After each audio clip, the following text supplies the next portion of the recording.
दो दोस्तों की अद्भुत कहानी। एक समय की बात है, एक गांव में दो दोस्त रहते हैं। वह दो दोस्त साथ में काम करना, जंगल जाना और लकड़ियां तोड़कर लाना और साथ में घर में आकर खाना बनाना। वह दोनों बहुत ही अच्छे मित्र थे।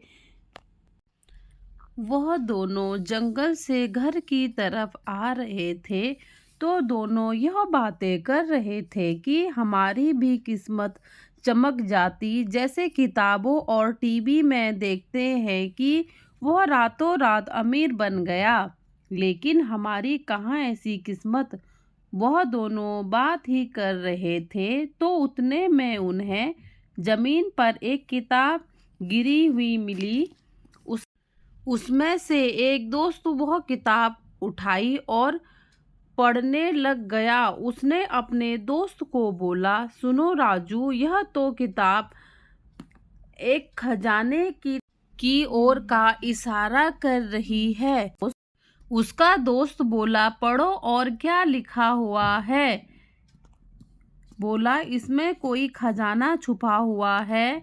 फिर वह दोनों उस किताब को लेकर घर आते हैं और उसमें से वो एक दोस्त बोला, चलो अभी अंधेरा हुआ है, हम दोनों यह खजाना ढूंढते हैं। फिर वह दोनों निकल पड़े खजाना ढूंढने। जैसे जैसे उस किताब में लिखा था वैसे वैसे वह दोनों दोस्त करते रहे। आखिरकार वह दोनों उस खजाने तक पहुंच ही गए। उन्होंने देखा वहां ढेर सारा खजाना रखा हुआ था।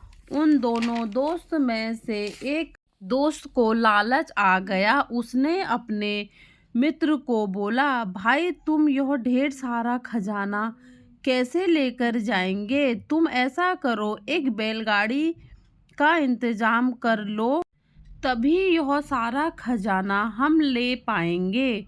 वह दूसरा दोस्त वहां से चला गया और यहाँ बैठा हुआ दोस्त बोला, मूर्ख है, इससे यह खजाना मैं थोड़े ना बांटूंगा। इसने क्या सोचा मैं यह खजाना आधा आधा बांटूंगा।